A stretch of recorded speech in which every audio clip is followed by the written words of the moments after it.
প্রিয় শিক্ষার্থীবৃন্দ, তোমরা কেমন আছো? নিশ্চয়ই ভালো। আর আমিও ভালো আছি।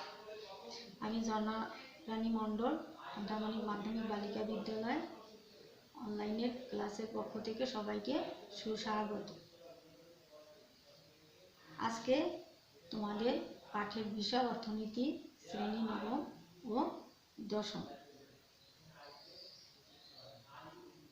অর্থনীতি অধ্যায়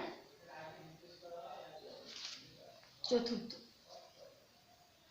পূর্বের ক্লাসে তোমাদের চতুর্থ অধ্যায় ছিল উৎপাদন ও সংগঠন।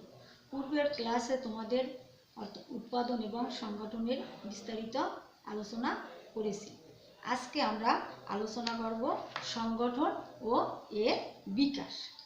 সংগঠন ও এর বিকাশ। সংগঠন ও এর বিকাশ। সংগঠন ও এর বিকাশ। আমরা এই সংগঠন এবং বিকাশ আলোচনার মাধ্যমে শিখতে পারবো বা জানতে পারবো সংগঠন ও বিকাশ কি এবং উৎপাদন ব্যয়, প্রকাশ্য অপ্রকাশ্য ব্যয়, ব্যক্তিগত এবং সামাজিক ব্যয় সম্পর্কে বিভিন্ন ধারণা লাভ করতে পারি। প্রথমে আমরা শিখে নিই সংগঠনটা কি। যে কোনো কাজ করতে গেলেই, আমরা যে কাজ করতে যাই না কেন, প্রথমে আমাদের দরকার একটা সংগঠন। সংগঠন ছাড়া কোনো কাজে সাফল্য লাভ করা যায় না। মনে করো রহিমা বেগম তার সংসারে যাবতীয় কাজকর্ম করে পরবর্তীতে সে বাড়িতে একটা হাঁস মুরগির খামার করে। হাঁস মুরগির খামার করে এবং সে সংসারের যাবতীয় কাজকর্ম তার সঠিক মতো করে। পরবর্তীতে সে এই হাঁস মুরগি 1 বছর পরে হাঁস মুরগির ডিম বিক্রি করে। সে 1 বছর পরে অনেক টাকা সঞ্চয় করে। ধরো এগুলো দিয়ে সে 20,000 টাকা সঞ্চয় করে। এই 20,000 টাকা হয়ে গেল তার একটা জমা টাকা বা তার নিজের সঞ্চয়। পরবর্তীতে সে দেখলো কি এই 20,000 টাকা আমি আবার অন্য কাজে ব্যয় করলো। সে ওই 20,000 টাকা সে করলো কি মাছের খামার দেখলো এবং তখন ওই 20,000 টাকা সে আবার ওর পাশাপাশি মাছের চাষ করলো। মাছের চাষ করলে তখন তার প্রজেক্টটা বড় হয়ে গেল। তখন তার দরকার কি আরো শ্রমিকের, বা এটা কোনভাবে করতে হবে এর জন্য একটা সংগঠনের দরকার। এই মাছের চাষের আওতায় সে করলো কি মাছের চাষ করলো, এর পাশাপাশি সে হাঁস মুরগিরও খামার করে। তার এখন সে ওখানে আরো করলো কি কিছু নারী পুরুষ শ্রমিক নিয়োগ করলো মাছের চাষের পাশাপাশি। এর ভিতরে তার স্বামী আবার ধরো বাইরে কাজ করত, সে কাজটাও ছেড়ে দিয়ে সে আবারে তার বাড়িতে আসে এবং তার স্ত্রীকে সহযোগিতা করে এবং দুজনে মিলে পরবর্তীতে তার প্রজেক্টটা বড় হয়ে যায়। সে করলো কি এই মাছের চাষ করে এবং আরো 5 জন লোক নিয়োগ দেয়। এই নিয়োগের পাশাপাশি কেউ মাছ বা ডিম পাইকারি বিক্রি করে আসে নিয়মিত। গ্রামের লোকরাও তারপর তার কাজে সহযোগিতা করে এবং তারাও কিছু কাজ পায়। কয়েক বছরে এলাকাটি কি হয়ে গেল, ওই যে লোকজন তার কাজে সহায়তা করে বা কাজ করে তারাও কাজ পেল, গ্রামেরও সচ্ছলতা ফিরে আসলো। যেসব মহিলা এবং পুরুষরা বেকার ছিল তারাও কাজ পেল। এই করতে করতে তার খামারটা বড় হয়ে গেল। হাঁস মুরগির পাশাপাশি তার মাছের চাষ অন্য কিছু করলো। এভাবে সে গ্রামেই কেননা 20 জন লোকরে কাজ দিতে পারে। কাজ দেওয়ার পাশাপাশি এলাকায় এখন ব্যবসায়ী উদ্দেশ্যে হাঁস ও মাছ উৎপাদন বেড়ে যায় এবং সে কয়েক লোকও গ্রামও সচ্ছলতার দিকে ফিরে আসে, গ্রামের অন্যান্য লোক উপকৃত হয়। তাহলে কি হলো, এটার মূল কথা হচ্ছে একটা সংগঠন। যদি একটা সংগঠন না থাকতো তাহলে এ কাজে সে সাকসেস লাভ করতে পারে। প্রথম থেকে ছোট থেকে আস্তে আস্তে পর্যায়ক্রমে সে বৃহত্তর দিকে গেল এবং তার কাজে সে গেইনার হয়ে গেল। তাই আমরা বলতে পারি যে সে আয়েশা বেগম একজন সংগঠক ছিল বা রহিমা বেগম একজন সংগঠক ছিল। যে কাজটাই করবে সে একজন সংগঠক। তার সাংগঠনিক ক্ষমতা কি বিকাশ লাভ করেছে বলো তো? হ্যাঁ, তার সাংগঠনিক ক্ষমতা বিকাশ লাভ করেছে। আমরা বিভিন্ন কিছু আলোচনা করে দেখলাম যে তার কাজ পরিচালনার জন্য তার একটা নিয়ম নীতি ছিল।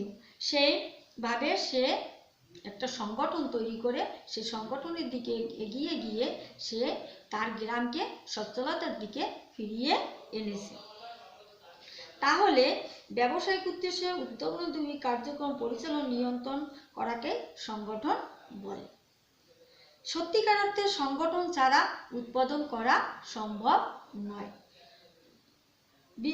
এই আধুনিক বিশ্বে উৎপাদন কর্মকাণ্ডে বিভিন্ন জন বিভিন্ন দায়িত্ব পালন করে। এখন তুমি বলো, এই দায়িত্ব যে পালন করে, এই দায়িত্ব পালন করার পিছনে কি রয়েছে? একটা সংগঠন। এই সংগঠনের তাগিদে আমাদের দেশ পর্যায়ক্রমে গ্রাম থেকে শহর, শহর থেকে এরকম পর্যায়ক্রমে আমরা উন্নতির দিকে এগিয়ে যেতে পারব। তাই বলা যাচ্ছে যে সংগঠন ছাড়া কোনো কাজই সম্ভব নয়। যা হোক, এইভাবে সংগঠনের জন্য বিভিন্ন প্রতিষ্ঠান বিভিন্ন ধরনের কর্মকাণ্ড করে এগিয়ে যাচ্ছে। সংগঠনের প্রধান এর ভিতরে থাকে একটা একতা বা সমতা থাকতে হবে। প্রথমে সংগঠন করলাম, তারপরে সংগঠনের একজন প্রধান থাকবে, সেই প্রধানের নীতি নিয়ম অনুযায়ী সবাই চলবে। এরপরে দায়িত্ব বন্টন থাকবে, নিয়ম শৃঙ্খলা গড়ে তোলা হবে ইত্যাদি সংগঠনের মাধ্যমে আমাদের করতে হবে। সংগঠনের প্রধান সমস্যা সম্মিলিত উৎপাদন অংশগ্রহণকারীদের মধ্যে উৎপাদনের আয়ের সুষম বন্টন নিশ্চিত করা যায়। তা না হলে কোনো সামাজিক সংগঠনই টেকসই হয় না। যা হোক, সুতরাং সংগঠন হলো ব্যবসায়ের যে কোনো সামাজিক উৎপাদনের মৌলিক ও প্রধান বিষয়। তাহলে কি বলা যাচ্ছে, কি সংগঠন ছাড়া কোনো কাজই আগানো যাবে না। প্রথমেই যে কোনো কাজ করার আগে আমাদের সংগঠন এবং সংগঠক এগুলো দরকার। তাই বলা যায় সংগঠন হলো ব্যবসা বা যে কোনো সামাজিক উৎপাদনের মৌলিক ও প্রধান বিষয়। এটি ভালো সংগঠন কতগুলো প্রবণতা বৈশিষ্ট্য। এখন এই সংগঠন করার জন্য আমাদের কতগুলো প্রবণতা বা বৈশিষ্ট্য আছে। সংগঠনের জন্য কতগুলো বৈশিষ্ট্য আছে, যে প্রথম আমরা যে সংগঠনটা করব এর কতগুলো বৈশিষ্ট্য আছে। একটি ভালো সংগঠনের কতগুলো বৈশিষ্ট্য। বৈশিষ্ট্যটি হলো ব্যবসায়ের উদ্দেশ্য ও প্রকৃতি। ব্যবসায়ের উদ্দেশ্য প্রকৃতি। 1 নম্বর, ব্যবসায়ের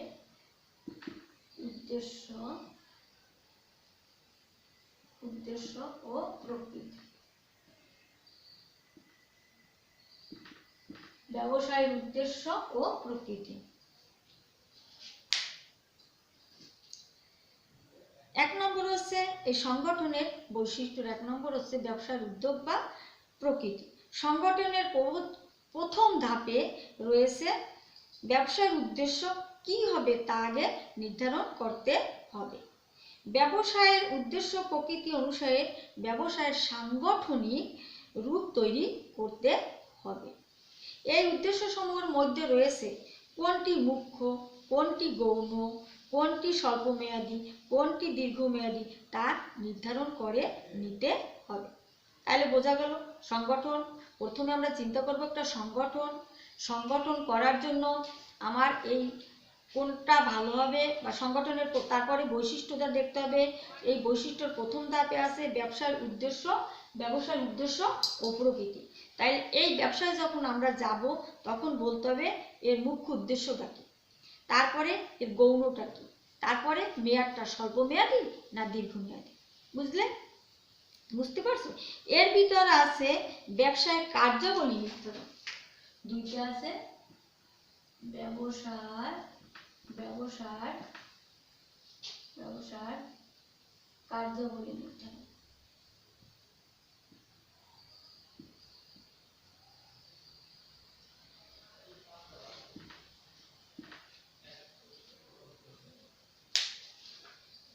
ব্যবসার কার্যাবলী। ব্যবসায়ের উদ্দেশ্য ও প্রকৃতি ঠিকমতো নির্ধারণ করার পর ব্যবসার উদ্দেশ্য প্রকৃতি ঠিকমতো নির্ধারণ করার পর ব্যবসার সমগ্র কার্যাবলী বিশ্লেষণ করা হয়, যেমন উৎপাদন, ক্রয় বিক্রয়, অর্থসংস্থান, শ্রমিক কর্মী নিয়োগ, শ্রমিক মালিক সম্পর্ক প্রভৃতি। এজন্য প্রয়োজন হয় হিসাব রক্ষণ, বিজ্ঞাপন প্রচার, পণ্য মজুত ব্যবস্থাপনা ইত্যাদি। তাহলে সংগঠনের দ্বিতীয় ধাপে গেল ব্যবসার কার্যাবলী নির্ধারণ, যে আমরা এই ব্যবসাটা করতে যাব উৎপাদন, তারপর কিভাবে ক্রয় বিক্রয় করব, কোন থেকে অর্থ আসবে, শ্রমিক কর্মিক নিয়োগ কিভাবে করতে হবে, শ্রমিক মালিকের সম্পর্কটা কেমন, ইত্যাদি ইত্যাদি বিষয় আমাদের খেয়াল রাখতে হবে। তাই এই কাজকর্ম করার জন্য তা প্রথমে হিসাব রক্ষণ লাগবে, বিজ্ঞাপনগুলো প্রচার করতে হবে, পণ্য মজুত ব্যবস্থাপনা ইত্যাদির দিকে আমাদের খেয়াল বা নজর দিতে হবে। তৃতীয় ধাপে আছে কার্যাবলীর বিভাগ। তৃতীয় ধাপে কার্যাবলী বিভাগ। কার্যাবলী বিভাগ। কার্যাবলী বিশ্লেষণের পর কাজের ধরন ও উদ্দেশ্য মিল অনুযায়ী কাজগুলো কয়েকটি ভাগে বিভক্ত করা হয়। একই বিভাগের সহায়ক কাজগুলো আবার উপরিভাগে ভাগ করা হয়, যেমন উৎপাদন বিভাগ, ক্রয় বিভাগ, বিক্রয় বিভাগ, হিসাব রক্ষণ বিভাগ, প্রচার বিভাগ ইত্যাদি। অনেক সময় কোনো কোনো ব্যবসা আঞ্চলিক ভিত্তিতে ভাগ করা হয়, কয়েকটি শাখা আঞ্চলিক বিভাগ হিসেবে গণ্য করা হয়। প্রথমে তাহলে আমাদের এগুলো কি করতে হবে, উৎপাদন বিভাগ, ক্রয় বিক্রয় বিভাগ, হিসাব রক্ষণ বিভাগ ইত্যাদিগুলো আমাদের খেয়াল রাখতে হবে। আর এইগুলো করার পাশাপাশি আমাদের প্রথমে কি করতে হবে, প্রথমে আঞ্চলিক ভিত্তিতে এগুলা পণ্যগুলো রপ্তানি করা যায়, তারপর আস্তে আস্তে আঞ্চলিক, তারপরে বিভাগ, এইভাবে আমাদের পর্যায়ক্রমে এগুলো আমরা পণ্যগুলো সরবরাহ করব। 4 নম্বরে আছে কর্তব্য বন্টন। 4 নম্বরে আছে কর্তব্য বন্টন।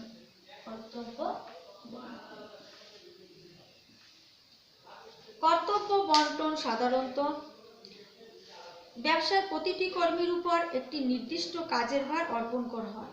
তার ক্ষমতা ও দক্ষতা অনুসারে প্রতিটি বিভাগে উপবিভাগে প্রতিটি কর্মীর সুনির্দিষ্ট কর্তব্য থাকে। কর্মী যে কাজে অভিজ্ঞ ও দক্ষ তাকে সেই কাজের দায়িত্বটা অর্পণ করা হবে। ঠিক আছে, তা কর্তব্য বন্টনটা যে যেরকম দক্ষ, যে কাজে যে দক্ষ তাকে সেইভাবে কাজটা বন্টন করতে হবে। বুঝা গেছে? নেক্সট আছে অধিকার ও ভার বন্টন। অধিকার ও ভার।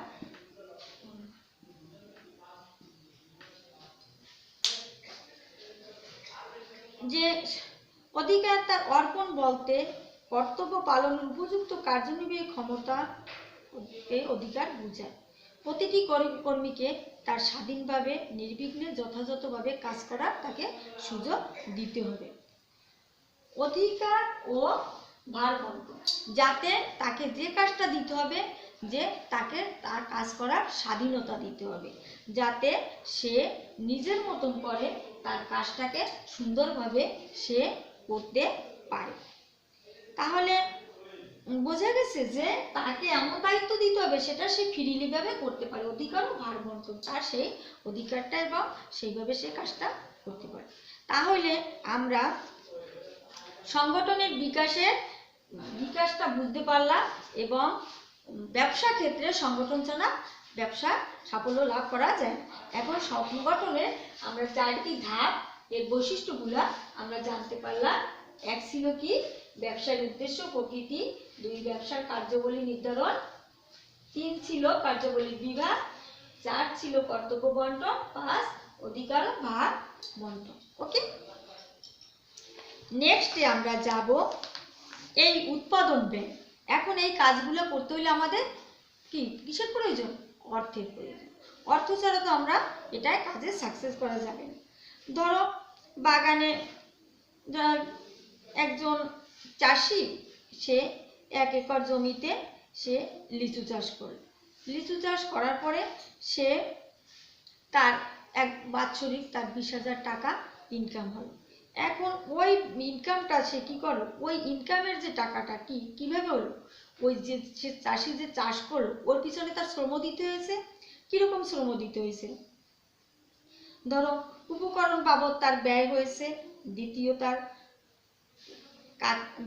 ওইগুলো বাবদ সে নিজে শ্রম দিয়েছে, তদারকি করেছে, তারপরে সে ঘুম নষ্ট করে তার বাদুড় বা অন্যান্য পাখি উপদ্রব থেকে রক্ষা করেছে। এগুলো তার শ্রম দিতে হয়েছে না। এখন এই শ্রমগুলো হচ্ছে কি উপকরণ বাবদ ব্যয়, আর অন্যটি হচ্ছে মানবিক কষ্ট। শ্রম দুই ধরনেরই হয়েছে, উপকরণ বাবদ তার ব্যয় গেছে অর্থ, এবং মানবিক কষ্টও গেছে। তো প্রকৃত উৎপাদন ব্যয় পরিমাণ করতে হলে এই দুই ধরনের ব্যয়কেও বিবেচনায় আনতে হবে। এদের সমষ্টি, এই মানবিক কষ্ট এবং আর্থিক কষ্ট, এদের সমষ্টিকে প্রকৃত উৎপাদন ব্যয় বলে। বোঝা গেছে? প্রকৃত উৎপাদন ব্যয়টা মানবিক কষ্ট এবং আর্থিক কষ্ট, এদের সমষ্টিটাই হচ্ছে প্রকৃত উৎপাদন ব্যয়। নেক্সট যাব আমরা প্রকাশ্য অপ্রকাশ্য ব্যয়। প্রকাশ্য ও অপ্রকাশ্য ব্যয়। প্রকাশ্য ও অপ্রকাশ্য ব্যয়। প্রকাশ্য ও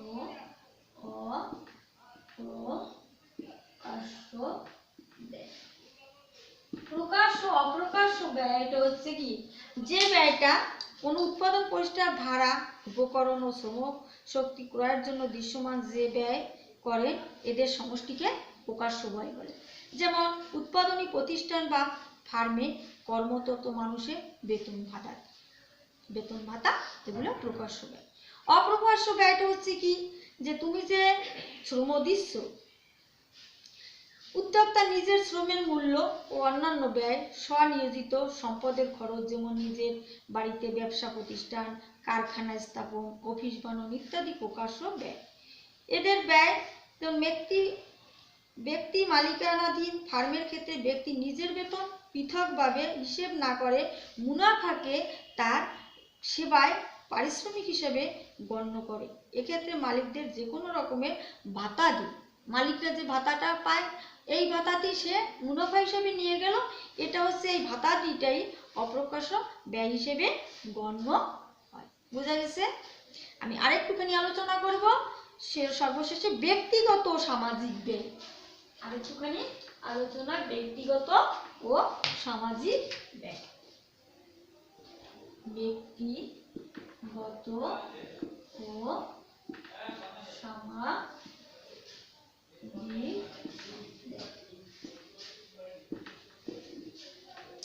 ব্যক্তিগত ও সামাজিক ব্যয়টা হচ্ছে, আমরা উপরে প্রকাশ্য অপ্রকাশ্য ব্যয় সম্পর্কে জানতে পারলাম। আর ব্যক্তিগত সামাজিক ব্যয়টা হচ্ছে যে কোনো ফার্ম বা উৎপাদনকারী প্রতিষ্ঠান বিভিন্ন সম্পদ উপকরণ ক্রয়ের জন্য সরাসরি যে পরিমাণ আর্থিক ব্যয় ও অপরাপর প্রকাশ্য ব্যয় করে, এদের সমষ্টিকে ব্যক্তিগত ব্যয় বলে। এদের সমষ্টিটা হচ্ছে ব্যক্তিগত ব্যয়। আর এই ব্যক্তিগত ব্যয়টা হচ্ছে যে তাদের ক্ষতিপূরণ দিতে গেলে যে মোট অর্থ প্রয়োজন পড়ে, সেই পরিমাণ অর্থই হলো সামাজিক ব্যয়। যেমন মোটর গাড়ির ধোঁয়া শহর এলাকায় বসবাসরত মানুষের শারীরিক ক্ষতি করে না? এই মোটর গাড়ির ধোঁয়াটা শহর এলাকার মানুষের, এজন্য সমাজকে স্বাস্থ্য ও চিকিৎসা বাবদ যে পরিমাণ ব্যয় করতে হয়, এটাই হচ্ছে সামাজিক ব্যয়। বোঝা গেছে?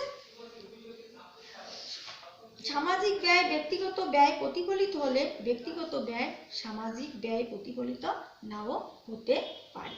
সামাজিক ব্যয় ব্যক্তিগত ব্যয়ের সঙ্গে ওতপ্রোতভাবে জড়িত থাকলেও তা সাধারণত ব্যক্তিগত হিসাবের অন্তর্ভুক্ত হয় না। তাহলে বোঝা গেছে ব্যক্তিগত আয় এবং ব্যক্তিগত ও সামাজিক ব্যয়টা কি? ব্যক্তিগত ব্যক্তি এবং সামাজিকটা হচ্ছে সমাজের জন্য যে ব্যয়টা, এটা হলো সামাজিক ব্যয়। তোমরা উদাহরণের মাধ্যমে এর সঠিকটা বুঝতে পেরেছো। তাহলে শিক্ষার্থী বন্ধুরা আজ এ পর্যন্ত থাক। এখন বাড়ির কাজ। তাহলে তোমরা তাই সংগঠন ও বিকাশ এর বৈশিষ্ট্য, ব্যক্তিগত, সামাজিক, এগুলো বিভিন্ন ধরনের আলোচনা সম্পর্কে জানতে পারলে, শিখতে পারলে। এখন বাড়ির কাজ। তোমাদের বাড়ির কাজ লিখে নাও। বাড়ির কাজ। সাংগঠনিক কাজের একটি তালিকা তৈরি করো। সাংগঠনিক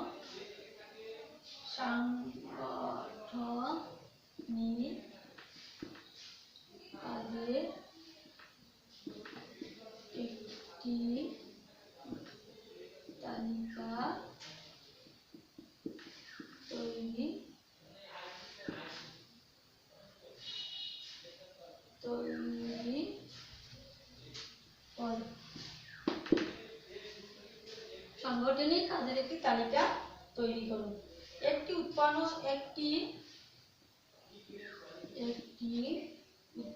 প্রতিষ্ঠানের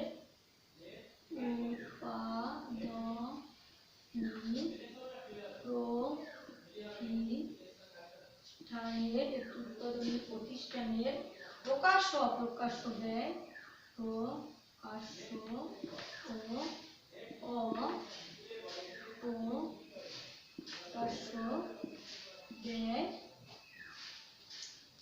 ব্যয়ের ধারণা,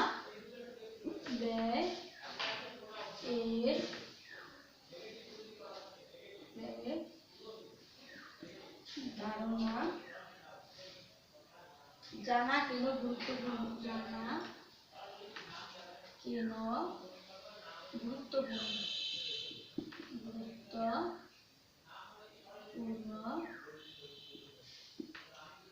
গুরুত্বপূর্ণ তা বর্ণনা করো।